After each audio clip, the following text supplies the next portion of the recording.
कुरिन्थियों का 13वां अध्याय वास्तव में 12वें अध्याय से प्रारंभ होता है। 12वें अध्याय में पौलुस पवित्र आत्मा द्वारा प्रदत्त विभिन्न वरदानों की चर्चा कर रहा था। एक विश्वासी के जीवन में पवित्र आत्मा किस प्रकार परिलक्षित होता है, वे विभिन्न प्रकार के वरदान जो एक मनुष्य प्राप्त कर सकता है। प्रत्येक मनुष्य के पास सब प्रकार के वरदान नहीं, ना ही हर समय एक मनुष्य के पास सब प्रकार की सेवकाइयां, और यही मुख्य प्रश्न है। क्या सभी प्रेरित हैं? क्या सभी भविष्यद्वक्ता? क्या सभी शिक्षक?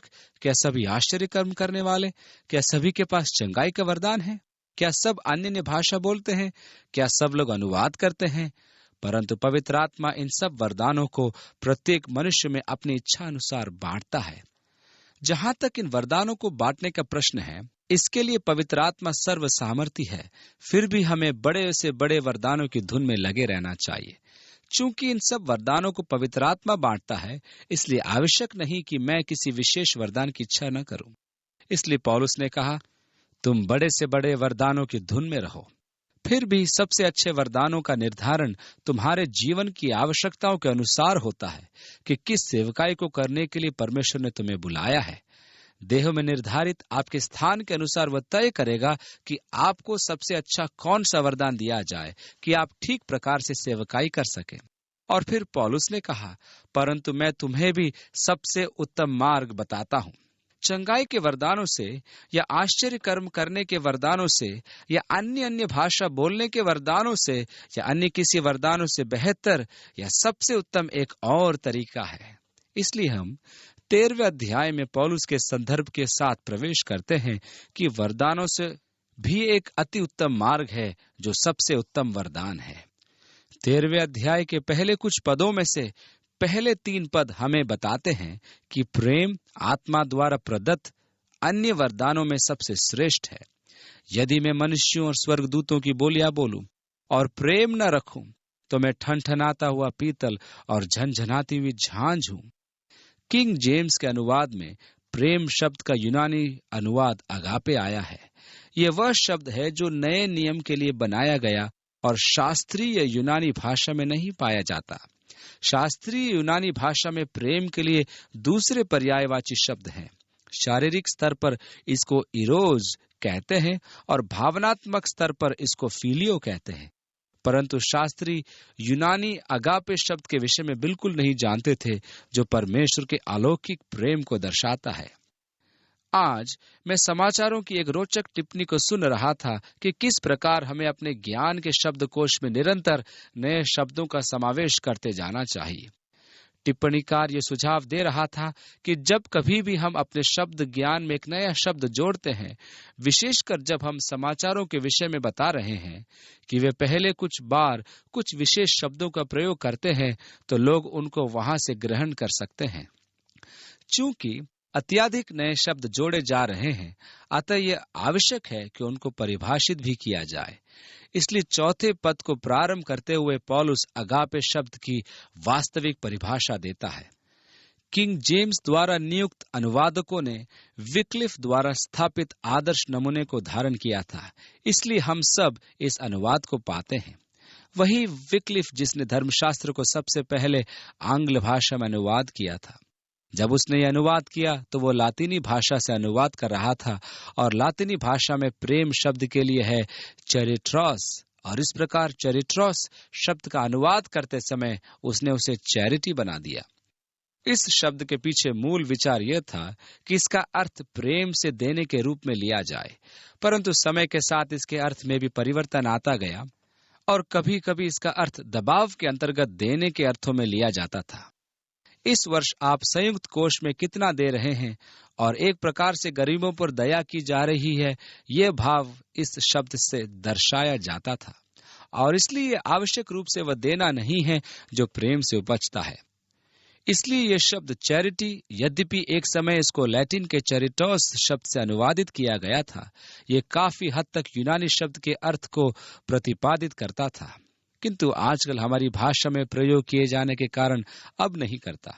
इसलिए वास्तव में हम एक प्रकार से अटक गए हैं और उसी घिसे पिटे शब्द लव पर वापस जाना पड़ता है। और जब हमें लव शब्द पर वापस जाना पड़ता है तो हम तुरंत समझ जाते हैं कि अंग्रेजी भाषा में कितनी कमियां हैं। हिंदी में लव के लिए प्रेम शब्द आया है, क्योंकि ये वह शब्द है जिसके प्रयोग के द्वारा मैं अपने हृदय के गहन विचारों और भावनाओं को प्रदर्शित करता हूँ। जब मैं कहता हूँ मैं अपनी पत्नी से प्रेम करता हूँ, मेरे गहन विचारों और भावनाओं को बताना यह वह शब्द है जिसके द्वारा अपनी पत्नी के प्रति मैं अपनी भावनाओं का वर्णन करता हूँ। तथापि हॉट फज संडे के विषय में जब मैं सोचता हूँ तो जब उसका वर्णन करना चाहता हूं तो मुझे उसी शब्द का प्रयोग करना पड़ता है। आहा, गर्मा गर्म हॉट फज संडे को पसंद करता हूं, लेकिन हॉट फज संडे के प्रति मेरी भावनाओं और मेरी पत्नी के प्रति मेरी भावनाओं में आसमान जमीन का अंतर है। आंग्ल भाषा सीमित है, अतः हम यूनानी शब्द इरोज ले लेते हैं और इसका अनुवाद लव प्रेम कर लेते हैं। हम यूनानी शब्द फिलियो लेते हैं और हम उसका अनुवाद लव प्रेम कर लेते हैं, और फिर भी यह लव है, चाहे स्तर या अंश कुछ भी हो। अब यह कहना अधिक उचित होगा, मुझे हॉट फज संडे से बहुत अधिक इरोज है। चूंकि इरोज का क्षेत्र मांस और संबंधित वस्तुओं से है, अतः निश्चय ही हॉट फज संडे उसी क्षेत्र के अंतर्गत आएगा। मुझे अपनी पत्नी से बहुत फीलियो है, परंतु ये अगापे वास्तव में वह प्रेम है जो हमारे प्रति परमेश्वर के व्यवहार को बताता है। परमेश्वर ने संसार से ऐसा प्रेम किया। यह वह शब्द है जिसका प्रयोग यह बताने के लिए किया जाता है कि हमें एक दूसरे के प्रति किस प्रकार का व्यवहार करना चाहिए। एक दूसरे से प्रेम करो, निस्वार्थ भाव से देने वाला प्रेम। फिर यह प्रेम आत्मिक वरदानों से श्रेष्ठ है। यदि मेरे पास अन्य अन्य भाषाएं बोलने का वरदान होता, फिर यह चाहे मनुष्यों की भाषा हो या स्वर्गदूतों की, या फिर स्वर्ग में बोली जाने वाली भाषा के समान जिसे कोई मनुष्य न समझ सके, यदि मेरे पास इस प्रकार की योग्यता और वरदान हो, यदि मेरे अंदर प्रेम न हो, तो मेरा बोलना व्यर्थ है, यह केवल शोर है। ऐसी आवाज या शोर जो घंटियों के बजने से उत्पन्न होता है, यह एक अर्थहीन शोर है। यदि उसके पीछे प्रेम की भावना नहीं है तो इसका कोई अर्थ नहीं है। यद्यपि मेरे पास भविष्यवाणी का वरदान है और मैं सारे रहस्यों को समझता हूँ और सब प्रकार का ज्ञान है, इसलिए मेरे पास ज्ञान का वरदान हो सकता है, मेरे पास भविष्यवाणी का वरदान हो सकता है, मेरे पास गहन आत्मिक ज्ञान हो सकता है जिससे मैं वचन की बातों को समझ सकूं, उन गुप्त संदेशों को समझ सकूं जिन्हें परमेश्वर हमें देना चाहता है। और यदि मेरे पास प्रेम नहीं तो मैं कुछ भी नहीं। यद्यपि मेरा विश्वास बड़ा है, मेरे साथ कुछ लोग हैं जो कहते हैं कि वे पक्के विश्वासी हैं, परंतु वास्तव में मैं अभी तक ऐसे एक भी व्यक्ति से नहीं मिला जो विश्वास में संपूर्ण हो। परंतु यदि मेरा विश्वास इतना बड़ा है कि मैं पहाड़ों को हटा सकूं, जैसा यीशु ने कहा, यदि तुम्हारा विश्वास राई के दाने के बराबर भी हो तो तुम पहाड़ों को हटा सकते हो। अब यदि मेरा विश्वास ऐसा है कि मैं पहाड़ों को हटा सकूं और प्रेम न रखूं तो मैं कुछ भी नहीं। बलिदान से प्रेम श्रेष्ठ है। परमेश्वर को बलिदान चढ़ाने के लिए हमें न जाने कितनी बार आह्वान मिलता है, लेकिन यदि मैं व्यक्तिगत बलिदान करूं और अपनी संपत्ति कंगालों में बांट दूं और अपना शरीर जलाने के लिए दे दूं ताकि यीशु मसीह की महिमा हो और प्रेम न रखूं तो मुझे क्या लाभ। प्रेम किसी भी और सब वरदानों से श्रेष्ठ है। प्रेम उन सब बलिदानों से भी श्रेष्ठ है जो मैं परमेश्वर के लिए चढ़ा सकता हूँ। अब पौलुस हमारी एक सहायता करता है और हमारे लिए इस यूनानी शब्द अगापे को अपने कहे अनुसार हमारे लिए परिभाषित करता है। प्रेम धीरजवंत है और कृपालु है। पौलुस द्वारा गलतियों की पुस्तक 5वां अध्याय उसकी 22वीं आयत में इस शब्द की एक और परिभाषा हमको दी गई है, जहां पौलुस कहता है आत्मा का फल प्रेम है, और फल का अर्थ है आनंद, शांति, सहनशीलता, नम्रता, अच्छाई, धैर्य और दयालुता। प्रेम का एक विशेष गुण सहनशीलता है जो इस प्रेम का एक चिन्ह है। पतरस ने इस चीज को महसूस करते हुए अब वह प्रभु की निकटता में बढ़ता जा रहा है, एक दिन यीशु से कहा, मुझे किसी मनुष्य को उसकी एक प्रकार की गलती के लिए कितनी बार क्षमा करना चाहिए? क्या 7 बार? मेरे विचार में पतरस ने प्रश्न अपने साथी शिष्यों पर प्रभाव जमाने के लिए किया कि देखो, मैं प्रभु में किसी अपराध के लिए किसी को 7 बार तक क्षमा करने की सामर्थ्य रखता हूँ। उसने सोचा होगा कि प्रभु कहेंगे, पतरस, तू निश्चय ही अपने में बढ़ता जा रहा है, यह बहुत अच्छी बात है। परंतु प्रभु ने पतरस से कहा, पतरस 7 के 70 बार तक। अब प्रभु जो बताना चाह रहे थे वो क्या था कि सहनशीलता और क्षमा करना कोई गणितीय चीज नहीं है, यह आत्मिक विषय है, यह व्यवहार की चीज है। इसलिए मैं इसके विषय में चिंता नहीं करता हूँ, मैं इसका कोई हिसाब किताब नहीं रखता। मैं इस प्रकार नहीं गिनता कि 400, 401 और 402 बार मैंने उसे क्षमा किया, और जब तक मैं 7 के 70 गुना तक न पहुंचूं और फिर उसके बाद मैं क्षमा करना छोड़ दूं। मुझे निश्चय है कि यीशु ने अंदाजा लगाया होगा कि जब तक पतरस 7 के 70 गुना तक पहुंचेगा वो गिनती भूल जाएगा और इस बात पर विचार करने को विवश होगा कि यह गणित का नहीं अपितु आत्मिक मामला है। अगापे शब्द की विशेषता यही है कि उसका अर्थ न केवल लंबी धैर्यशीलता है अपितु वह दयालु भी है। लंबी सहनशीलता के पश्चात इसका प्रत्युत्तर दयालुता से होना चाहिए। अब मैंने लोगों को कहते सुना है, मैं भी कहता हूं, अब तक मैंने बहुत सह लिया, अब मैं भी कुछ करूंगा। यह उत्तर शक्ति एवं बदले की भावना का परिचायक है, इसमें दयालुपन नहीं है। मैंने सह लिया, सह लिया, सह लिया, अब बहुत कुछ हो चुका है। यह अगापे नहीं है। अगापे है, मैंने सहा, मैंने सहा, मैंने सहा। लंबी सहनशीलता के बाद भी वह दयालु है। प्रेम जलन नहीं रखता। आपके पास जो अच्छी वस्तुएं हैं, मुझे उनकी चाह नहीं है, क्योंकि मैं आपसे प्रेम करता हूं। आपके जीवन में आपको कुछ अच्छे अवसर मिले, इस बात की मुझे खुशी है, क्योंकि मैं आपसे प्रेम करता हूं। मुझे अत्यंत प्रसन्नता है कि आपकी पदोन्नति हुई। इस प्रकार आप देखते हैं कि प्रेम इतना महान है कि आप दूसरों के अनुग्रह और आशीष प्राप्त करने पर आनंदित होते हैं। आपकी उपलब्धि से प्रेम को ईर्ष्या नहीं, आपकी बढ़ोतरी से उसे जलन नहीं। प्रेम डाह नहीं करता, न ही वह अपनी प्रशंसा सुनना पसंद करता है। वह अपनी उन्नति नहीं चाहता। ऐसा लगता है कि प्रत्येक चीज बढ़ावे का परिणाम है, चाहे वह कोई भी वस्तु हो। लोग दिखावा पसंद करते हैं और इसके लिए किसी भी हद तक जाने के लिए तैयार हैं। और दुर्भाग्य से यह सांसारिक उन्नति की चाह हमारी कलीसियाओं में भी घुस आई है। इस प्रकार हम कलीसियाओं में बहुत अधिक दिखावेबाजी देखते हैं और इसी भावना से प्रेरित होकर लोग अपने कार्यक्रमों को अधिक हवा देते हैं, चाहे वे बुरे ही क्यों न हो, और इसी क्रम में वो अपनी पदोन्नति के लिए ललायित रहते हैं। सच्चा प्रेम अपनी प्रशंसा पसंद नहीं करता, न ही वह अपनी उपलब्धि पर फूलता है। वह नहीं चाहता कि लोग उसे दूसरों से ज्यादा अच्छा समझे। वह दूसरों को नीचा नहीं दिखाता, वह भेदभाव नहीं करता, वह घमंड नहीं करता, वह अनदेखा व्यवहार नहीं करता, वह जादू की तरह काम नहीं करता। वर्षों पहले पुराने समय में जब मैं स्कूल में पढ़ता था तो मेरी कक्षा में एक लड़की थी जो बहुत तेज आवाज में बात करती थी और नृत्य का अध्ययन कर रही थी। उसने अभ्यास करते करते वास्तव में अपनी आवाज को इतना अधिक तेज कर लिया था कि 5 इमारतों की दूरी से भी आप उसको सुन सकते थे।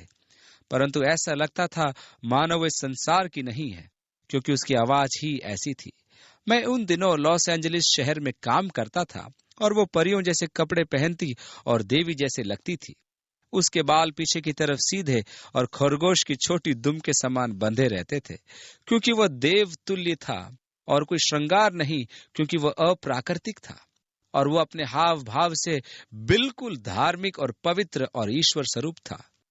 प्राय मैं स्ट्रीट कार में आया जाया करता था, और कभी कभी जब मैं स्ट्रीट कार में बैठा रहता था तो वह, जो शायद शहर में ही कहीं काम करती थी, उसी गाड़ी में आकर बैठती थी जिसमें मैं बैठा रहता था। जब वह मुझे देखती थी तो वही अपनी तेज आवाज में कहती थी, भाई प्रभु की स्तुति हो, और उसकी तेज आवाज सारी गाड़ी में गूंज जाती थी। आप जानते हैं, अगर वह सुंदर होती तो बात ही कुछ और होती। ये काफी असमंजस वाली स्थिति थी, क्योंकि आप किसी ऐसी स्त्री के साथ अपनी पहचान बनाना चाहते थे। वह किससे बात कर रही थी यह जानने के लिए सबों के सिर घूम जाते थे, मेरा भी। परंतु जब भी मैं उस गाड़ी की प्रतीक्षा में सड़क के किनारे खड़ा देखता था तो मेरे अंदर हलचल मच जाती थी, और यदि मुझे लगता था कि वह अगले दरवाजे से गाड़ी में चढ़ने वाली है तो मैं पिछले दरवाजे से गाड़ी से उतर जाता था। मैं अगली गाड़ी से घर चला जाता था, और ये अतिरिक्त खर्चा मुझे बिल्कुल नहीं पसंद था। प्रेम वास्तव में कोई ऐसा व्यवहार नहीं करता जिसे लोगों से छुपाना पड़े। वो अपना तमाशा नहीं बनाना चाहता और न वह चाहता है कि लोग का ध्यान उसकी ओर आकर्षित हो। वो अपना ही भला नहीं चाहती। वहां तरीका शब्द को बीच में आना चाहिए। वह अपना ही तरीका नहीं चाहता, वो दूसरों के इत्तेफाक रखता है। वो अपनी बात पर अड़ा नहीं रहता। वो आसानी से उत्तेजित नहीं होता। शब्द आसानी से किसी भी यूनानी हस्तलेखों में नहीं मिलता, क्योंकि मैं कहा करता हूं, देखो मैं आसानी से उत्तेजित नहीं किया जा सकता। तुम कोशिश करके मुझे थोड़ा विचलित कर सकते हो, परंतु आसानी से नहीं। तब जब मैंने यूनानी हस्तलेखों को देखना शुरू किया तो मैंने इसे किसी यूनानी हस्तलेख में नहीं पाया। अनुवादक जब इसका अनुवाद कर रहे थे तो यद्यपि ये काफी भारी है, उत्तेजित नहीं हुए। कौन ऐसा है जो कभी नहीं उत्तेजित होता? उन्होंने काफी सुविधा के लिए शब्द को आसानी से बीच में डाल दिया, परंतु दुर्भाग्यवश उस शब्द के प्रति वफादार रहते हुए मुझे उसे हटाना पड़ा। उत्तेजित नहीं है, मुझे इसमें कोई बुराई लगती है। यह एक प्रकार से चतुराई रहित बिना शक के है। मैं अधर्म के काम से प्रसन्न नहीं होता। जो धन संपत्ति उसके पास आ रही है वह उसे इकट्ठा कर रहा है और मैं ये देखकर बहुत खुश होता हूँ। अरे, उसको इन सब की आवश्यकता थी। नहीं, यह प्रेम नहीं है। जबकि मेरे शत्रु को नीचे गिरा दिया गया है। प्रेम किसी के नुकसान से प्रसन्न नहीं होता, परंतु वह सच्चाई से प्रसन्न होता है। आगे लिखा है, प्रेम सब कुछ सह लेता है, सब चीजों पर विश्वास कर लेता है, सब चीजों की आशा रखता है और अंत में कभी असफल नहीं होता। अब कुछ चीजें ऐसी होती हैं जो असफल होंगी। आप आत्मा के वरदानों के साथ काम कर रहे हैं और हम पुनः उसी बात पर आते हैं कि प्रेम आत्मिक वरदानों से श्रेष्ठ है। एक समय ऐसा आ रहा है कि भविष्यवाणी के वरदानों की आवश्यकता नहीं रहेगी। स्वर्ग में मुझे किसी दूसरे काम में लगना होगा। जबकि हम वहां यीशु के साथ हैं, तो क्या हमें किसी सदुपदेश की या किसी शिक्षा की आवश्यकता होगी? हमारी आवश्यकता की हर वस्तु वहां होगी। प्रभु को प्राप्त करने के लिए मुझे तुम्हें उकसाने की आवश्यकता नहीं, केवल प्रभु के प्रति समर्पण ही हमें उसके पास पहुंचा सकता है। मुझे तुम्हें तसल्ली देने की आवश्यकता नहीं पड़ेगी। हमारी समस्त परीक्षाएं समाप्त हो जाएंगी। हम वहां उसकी उपस्थिति की महिमा में हैं और इसलिए भविष्यवाणी का वरदान की अब सीमित समय मूल्य है। वो अभी के लिए अच्छा है। वास्तव में जब तक हम यहाँ हैं तब तक उसी की आवश्यकता है, परंतु एक समय आता है जब भविष्यवाणी का वरदान असफल हो जाएगा। जब प्रभु का आना होगा तो इसकी आवश्यकता नहीं पड़ेगी।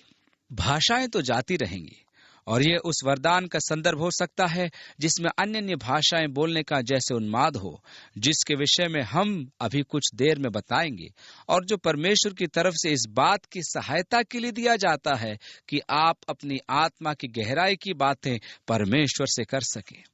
वो आपकी आराधना में सहायता के लिए दी जाती है, वो आपकी स्तुति में सहायक होती है।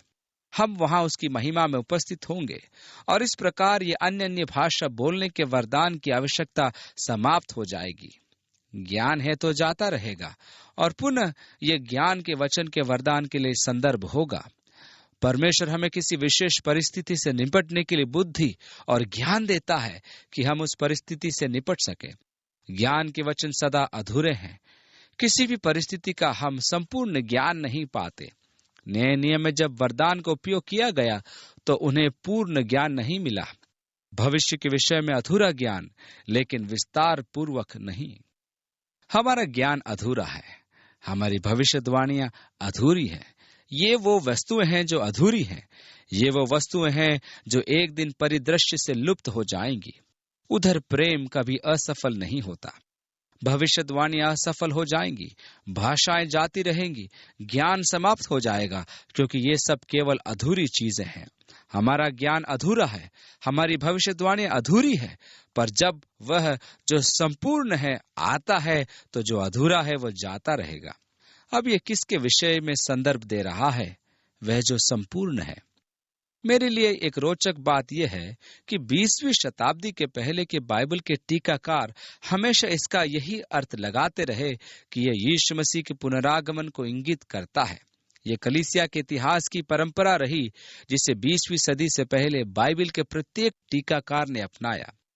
20वीं सदी के आरंभ में अर्थात 1906 में एक आधुनिक आंदोलन प्रारंभ हुआ, जिसे उन दिनों में पेंटिकॉस्टल नाम दिया गया, जिसका मुख्य लक्षण आत्मा के वरदानों में फिर से रुचि उत्पन्न करना था। और 1906 में प्रारंभ हुए इस पेंटिकॉस्टल आंदोलन के साथ वे आधारभूत उपदेशक जो पवित्र आत्मा के इस आंदोलन को नकारना चाहते थे, उन्होंने पहला कुरिन्थियों 13वें अध्याय को लिया। उन्होंने एक नए अर्थ का प्रतिपादन किया और अचानक ही वो जो संपूर्ण आने को है, अब यीशु का पुनरागमन नहीं रह गया, परंतु अब उसके अर्थ के अनुसार वह परमेश्वर के वचन का पूर्ण प्रकाशन था। जब हमें धर्मशास्त्र के सारे नियम प्राप्त होते हैं, तो लोगों को शिक्षा देने के लिए उन्होंने किसी अलौकिक वरदान की, चाहे वह भविष्यवाणी का हो, अन्य भाषा बोलने का हो या ज्ञान का हो, की आवश्यकता नहीं रहेगी। हमारे पास अब परमेश्वर का वचन है कि जो संपूर्ण आने का था वो आ चुका है, और इसलिए आत्मा के सभी वरदान प्रेरितों के साथ ही समाप्त हो गए और साथ ही प्रेरिता युग भी। उनके द्वारा आत्मा के वरदानों का उपयोग भी समाप्त हो गया, और निश्चय ही धर्मशास्त्रीय आधार पर अपने पूर्व कथन को प्रमाणित करने के लिए उन्हें वह जो संपूर्ण है के अर्थ को बदलना पड़ा और उसे तोड़ मरोड़ के उसका अर्थ बना दिया परमेश्वर का वचन, न कि यीशु मसीह का पुनरागमन। बात की टिप्पणियों में आप पाएंगे कि वह जो संपूर्ण है उसे परमेश्वर के वचन के रूप में संदर्भित किया गया, परंतु ऐसा नहीं है। इस शताब्दी के पहले तक बाइबल के सारे शिक्षक यही समझते थे कि इसका अर्थ है यीशु का आना। मैं जी कैम्पबेल मॉर्गन से सहमत हूं, जिसे मैं एक बहुत ही ईमानदार टीकाकार समझता हूं। मैं उसके साथ सहमत हूं जब उसने घोषणा की, विषय के परिचय से स्पष्ट है कि यह यीशु मसीह के पुनरागमन के विषय में ही संदर्भ दे रहा होगा, क्योंकि वह कह रहा है तब हम उसे आमने सामने देखेंगे। अभी हम उसे दर्पण में धुंधला देखते हैं, परंतु तब आमने सामने देखेंगे। अभी हमारा ज्ञान अधूरा है, अभी हम अधूरी भविष्यवाणियां करते हैं, परंतु तब हम उसी प्रकार जानेंगे जैसे हम जाने जाते हैं। कब? जब हम यीशु को देखेंगे या उससे आमने सामने मिलेंगे। यद्यपि यह 13वां अध्याय भविष्यवाणी या अन्य भाषाएं बोलना या ज्ञान के वचनों के प्रयोग के विरुद्ध प्रमाण है, पर वास्तव में यह सहारा है, क्योंकि ये हमें यीशु के पुनरागमन के समय तक के लिए दिए गए हैं, जब तक कि उसका जो संपूर्ण है आना न हो। यदि आप मानसिक रूप से मेरे साथ प्रेरितों के काम 2 अध्याय में चलेंगे, जब पवित्र आत्मा कलीसिया पर उतरा और वे सब धर्मी लोग वहां फसह के पर्व के लिए संसार के कोने कोने से एकत्रित हुए थे, उन्होंने आवाज को सुना और वे उस जगह एकत्रित हो गए जहां शिष्यों की सभा चल रही थी, और वे आश्चर्य से भर गए और उन्होंने कहा, क्या ये सब जो यहाँ हैं गलीली नहीं है? तो फिर यह कैसे संभव है कि वे हमारी भाषा में बोल रहे हैं, उन्हीं देशों की जहां से हम आए हैं? क्योंकि हम उनको मेदी, पार्थी, मेसोपोटामिया से आए हुए लोगों की भाषा बोलते हुए सुन रहे हैं, और वे परमेश्वर की महिमा और प्रशंसा कर रहे हैं। इसका क्या अर्थ है? तब पतरस उनको समझाने के लिए कि इसका क्या अर्थ है उठ खड़ा हुआ। पहले उसने उनको धर्मशास्त्र के विषय में बताया। हे इस्राएल के लोगों, मेरी सुनो। पहली बात तो यह है कि तुम्हारी पहली कही हुई बात गलत है। जैसा तुम सोच रहे हो, ये पीकर मतवाले नहीं है। अभी तो प्रातः के केवल 9 बजे हैं, परंतु तुम पूछ रहे हो इसका क्या अर्थ है। यह वह है जो भविष्यद्वक्ता योएल के द्वारा कहा गया, जब उसने कहा, अंतिम दिनों में ऐसा होगा कि मैं अपनी आत्मा सब प्राणियों पर उंडेलूंगा, और तुम्हारे बेटे और बेटियां भविष्यवाणी करेंगे, और तुम्हारे जवान दर्शन देखेंगे, और उस दिन मैं अपनी आत्मा अपने दास और दासियों पर उंडेलूंगा। यह प्रभु का वचन है। यह भविष्यवाणी अंत के दिनों तक रहेगी, और चारों ओर रक्त, अग्नि और धुएं के बादल होंगे। चंद्रमा लाल हो जाएगा और सूर्य अपनी रोशनी नहीं देगा, और यह सब कुछ उस महान दिन से पहले होगा जिस दिन प्रभु का आगमन होगा। इसलिए योएल की भविष्यवाणी अंतिम दिनों की भविष्यवाणी थी, जो तुम्हें अंतिम दिनों में और प्रभु के आगमन के समय तक में ले जा रही है। प्रभु कहता है कि उन दिनों में ऐसा होगा कि जो कोई प्रभु का नाम लेगा वो बचा लिया जाएगा। धर्मशास्त्र के आधार पर यह हमें कहने के लिए बाध्य करता है कि वह जो संपूर्ण है वो परमेश्वर के वचन को इंगित करता है, न कि यीशु मसीह के पुनरागमन को। मेरे विचार में कि वे लोग जिन्होंने उस विचारधारा को अपनाया है केवल इसलिए अपनाया है क्योंकि विगत लोगों ने भी उसे अपनाया कि उन्हें जो वरदान मिले हैं वे आज के लिए नहीं हैं, और चूंकि उन्होंने उसे अपनाया तब वे इसका अनुवाद करने को बाधित हुए, परंतु तथ्यों का बाधित अनुवाद है। मुझे तो विश्वास है कि सही अनुवाद यही अनुवाद है कि यीशु मसीह के विषय में ही कहा गया है कि वह जो संपूर्ण है वह पुनः आ रहा है। ये बात धर्मशास्त्र के आधार पर भी सही है। जब मैं बच्चा था तो बच्चों जैसा बोलता था, बच्चों जैसी समझ थी और बच्चों जैसा ही सोचता था, परंतु जब मैं मनुष्य बना तो बचपन की बातें त्याग दी। मनुष्य में सयानापन आना एक स्वाभाविक प्रक्रिया है। जब मैं प्रभु के सामने खड़ा होऊंगा तो मेरा ज्ञान पूरा होगा, मैं पूर्ण हो जाऊंगा। बहुत से कार्य जो मैं आज करता हूँ पीछे देखने पर मूर्खतापूर्ण लगेंगे। जब तक मैं प्रभु के पास न आऊं मैं उस पूर्णता को प्राप्त नहीं कर सकता। इसलिए वे वस्तुएं, अन्य भाषा बोलना, भविष्यवाणी करना तथा ज्ञान की बातों की आवश्यकता नहीं होगी। उन्हें अलग कर दो, क्योंकि मैंने यीशु के साथ वहां पूर्णता में प्रवेश कर लिया होगा। अब हम दर्पण में धुंधला सा देखते हैं, परंतु पहले के दिनों में दर्पण बनाने की प्रक्रिया आज के समान विकसित नहीं थी। वास्तव में आज के दर्पण का विकास, जिसमें पीछे की ओर रंग लगाया जाता है, 13वीं शताब्दी में हुआ। इससे पहले धातु को खूब अच्छी तरह से चमकाया जाता था, परंतु उसमें वास्तविक प्रतिबिंब नहीं दिखाई पड़ता था। प्राय प्रतिबिंब विकृत रहता था, इसलिए हम दर्पण में देखते हैं, लेकिन वहां भी प्रतिबिंब पूर्ण रूप से स्पष्ट नहीं होता। कुछ न कुछ कमी रह जाती है, परंतु तब हम आमने सामने देखेंगे। उस समय पूर्ण रीति से पहचानूंगा जैसा मैं पहचाना गया हूं। अब जबकि अगले सप्ताह हम 15वें अध्याय को देखेंगे, पौलुस उद्धार और हमारी नई देहों के विषय में बात करता है, और ये तथ्य है कि उनका स्वरूप भिन्न होगा। तो स्वाभाविक रूप से यह प्रश्न उठता है कि क्या तब हम एक दूसरे को जानेंगे? आप मुझे कैसे जानोगे यदि मेरे सिर पर गंजापन न हो? मेरे काले घुंघराले बालों से आप मुझे कैसे पहचानोगे? क्या हम उसी प्रकार जाने जाएंगे जिस प्रकार अभी हम हैं? उस समय हमें पूर्ण ज्ञान होगा और हमें एक दूसरे से पहचान कराने की आवश्यकता नहीं होगी। जैसे अभी हम एक दूसरे को जानते हैं, उसी प्रकार उस समय भी एक दूसरे को जानेंगे। कुछ चीजें ऐसी हैं जिनका घटना अवश्य है, भविष्यवाणियां, अन्य भाषाएं, ज्ञान के वचन इत्यादि। परंतु कुछ चीजें सर्वकाल तक रहेंगी, और उनमें है विश्वास, आशा, प्रेम। ये चिरस्थायी गुण है। विश्वास उसको विश्वास करने के द्वारा है।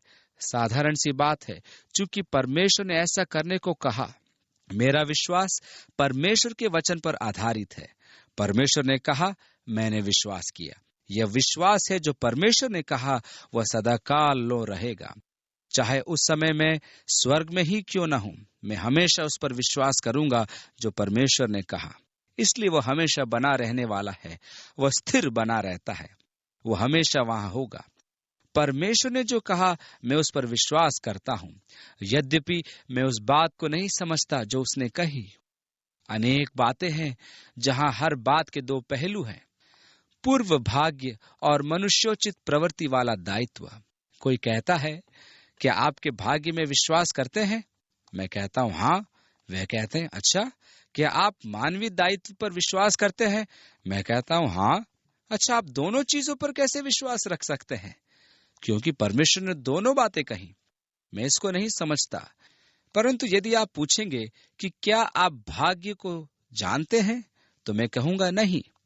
मानवीय दायित्व क्या है, क्या इसे तुम समझते हो? नहीं। परंतु मैं दोनों बातों पर विश्वास करता हूं, क्योंकि इन्हें परमेश्वर ने कहा है। इसलिए मैं दो परस्पर विरोधी विचारों पर विश्वास करता हूं, क्योंकि परमेश्वर ने दोनों बातों की शिक्षा दी है। इसलिए मैं दोनों पर विश्वास करता हूं, यद्यपि विचारों में मैं दोनों में सामंजस्य स्थापित नहीं कर सकता। अपने प्रशिक्षण के प्रारंभिक वर्षों में मेरी प्रमुख समस्या यही थी कि मैं किस प्रकार इन बातों में तालमेल बिठाऊं। मैंने अपने व्यक्तिगत अध्ययन में, प्रार्थना में, भाग्य, अलौकिक, सार्वभौमिकता और मानवीय दायित्व जैसे विषयों पर घंटों व्यतीत किए थे। कभी कभी इन विषयों को ठीक से समझने और उनमें आपस में तालमेल बिठाने के प्रयत्नों में मैं इतना परेशान हो उठता था कि मैं अध्ययन को छोड़कर बाहर निकल जाता, अपनी पुस्तकों को फर्श पर फेंक देता, खिजलाहट में अपने कमरे से बाहर निकल पड़ता और परमेश्वर से चिल्लाकर कहता कि हे मेरे परमेश्वर, मेरी समझ में कुछ नहीं आ रहा। जबकि मैं वर्षों से इसे समझने का प्रयत्न कर रहा हूं। तब परमेश्वर ने मेरे हृदय में कहा, मैंने तुमसे कभी भी इसे समझने की अपेक्षा नहीं की। मैं चाहता हूं कि तुम केवल इस पर विश्वास करो। मैं विश्वास करता हूं कि परमेश्वर सार्वभौमिक है, कि उसने अपने बड़े अनुग्रह के कारण मुझे बुलाया है कि मैं उसका पुत्र कहलाऊं। परंतु मैं यह विश्वास करता हूं कि मेरे लिए आवश्यक था कि मैं अपने बचाए जाने के लिए प्रभु को पुकारूं। परंतु यदि आप वाद विवाद और चर्चाओं के माध्यम से इसे सुलझाना चाहते हैं तो मैं इस पर समझौता नहीं कर सकता। अब लोगों के सम्मुख मुख्य समस्या यह रहती है कि वे सिक्के के किसी एक पहलू को चाहते हैं और दूसरे को छोड़ना चाहते हैं। परंतु यह खतरनाक हो सकता है, क्योंकि आप केवल आधी सच्चाई को ही समझ रहे हैं। परंतु कुछ लोग ऐसे होते हैं जो दोनों बातों में तालमेल नहीं बिठा पाते और वे एक पहलू को थामे रहते हैं और इस विषय पर तमाम धार्मिक बहस चलती रहती है। इसीलिए कलीसिया में इतना अलगाव है, क्योंकि वे सारी सच्चाई पर विश्वास नहीं कर सकते। वे उन्हीं बातों पर विश्वास करेंगे जिन्हें वे समझते हैं, उनमें तालमेल बिठा पाते हैं या जिसके लिए उनके मस्तिष्क में कोई कारण है। मैं उसी चीज पर विश्वास करता हूं जिसे मैं देख सकता हूं। यह विश्वास नहीं है। विश्वास का दारोमदार या आधार विश्वास है, क्योंकि परमेश्वर ने ऐसा कहा। मैं इस बात पर विश्वास करता हूं। आशा हमारी इच्छा और आस का मिश्रण है। दोनों का होना आवश्यक है। कभी कभी लोग इन वस्तुओं की इच्छा कर बैठते हैं जिनके लिए उनके मनों में कोई आस नहीं होती। कभी कभी मेरी इच्छाएं सीमा बंधन को तोड़ते हुए इतनी आगे बढ़ जाती है कि मैं कभी उनकी अपेक्षा भी नहीं करता। मैं केवल उनकी इच्छा करता हूं, परंतु वह आशा नहीं है। वह केवल इच्छा ही नहीं, अपेक्षा है। मैं उसकी आशा करता हूं क्योंकि वह आने वाली है। अब आप उन वस्तुओं की उम्मीद कर सकते हैं जिनकी आपको इच्छा भी नहीं होती है। अब मान लीजिए कि 21 तारीख को किसी सिलसिले में आपको न्यायाधीश के सामने उपस्थित होने की आशा है, परंतु आप मन से नहीं चाहते क्योंकि आप दोषी हैं। आशा के साथ दोनों पहलू जुड़े हैं, इच्छा और अपेक्षा। पौलुस का कथन है, हम आशा के कैदी हैं। हम परमेश्वर की महिमा में आशा करते हैं। मैं प्रभु की महिमा चाहता हूं और मुझे प्रभु की महिमा की अपेक्षा भी है। मैं अपने परमेश्वर और उद्धारकर्ता यीशु मसीह के प्रकट होने और उसके अनुग्रह की आशा करता हूं। मैं यीशु के प्रकट होने की इच्छा करता हूं। मैं यीशु के प्रकट होने की अपेक्षा और यीशु के प्रकट होने की आशा करता हूं। जब आप चारों ओर से निराश व हताश हो जाते हैं तो यही वह आशा है जो आपको चलायमान रखती है। यह आशा है, उसमें बंधे रहो, आगे बढ़ो, क्योंकि वह यह कार्य करेगी। मुझे उसके काम करने की अपेक्षा है। मेरी इच्छा है कि वह कार्य करे। आशा हमें बनाए रखती है और हमें संभाले रहती है। हे मेरे मन, तू क्यों गिरा जाता है? तू मुझ में क्यों अशांत है? भजन संहिता का लेखक स्वयं से बात कर रहा है कि वह अपने में क्यों अशांति महसूस कर रहा है। वो क्यों निरुत्साहित है? उसका मन क्यों गिरा जा रहा है? तुम क्यों अपने आप को दबा हुआ महसूस कर रहे हो? तुम क्यों निरुत्साहित हो? उसने कहा, परमेश्वर पर आशा रखो। यह दबाव का, निरुत्साह का, परिस्थितियों से परेशानियों का यह प्रत्युत्तर है। आप निराश न हो, परमेश्वर आपको सबल बनाएगा। मैं उससे अपेक्षा करता हूँ, मैं उसकी इच्छा रखता हूँ। तब मेरी आत्मा शांति प्राप्त करेगी, क्योंकि मेरी उम्मीद और आशा प्रभु ही है। पर अब विश्वास, आशा, प्रेम, ये तीनों स्थायी हैं, पर इनमें सबसे बड़ा प्रेम है। क्यों? क्योंकि ये उन दोनों से श्रेष्ठ है। जैसा कि हम परिभाषा में पढ़ रहे थे, प्रेम सब चीजों पर विश्वास कर लेता है, इसलिए वह भी प्रेम के घेरे में है। प्रेम प्रत्येक चीज की आशा करता है, इसलिए भरोसा और आशा दोनों से श्रेष्ठ प्रेम है, क्योंकि वह इन दोनों को अपने में समाये हुए है। इसलिए प्रेम सबसे श्रेष्ठ है। प्रेम वरदानों से, अनुग्रह से और मसीह जीवन के अन्य गुणों से श्रेष्ठ है। आप यदि किसी सबसे अच्छी वस्तु की कल्पना कर सकते हैं तो वह है प्रेम। पौलुस ने कहा, जिसने प्रेम किया उसने व्यवस्था को पूरा किया। जैसा उसने गलातियों 5:22 में कहा, ऐसे ऐसे कामों के विरोध में कोई व्यवस्था नहीं। यदि आप प्रेम करते हैं तो आपको किसी व्यवस्था अथवा किसी अन्य वस्तु की आवश्यकता नहीं।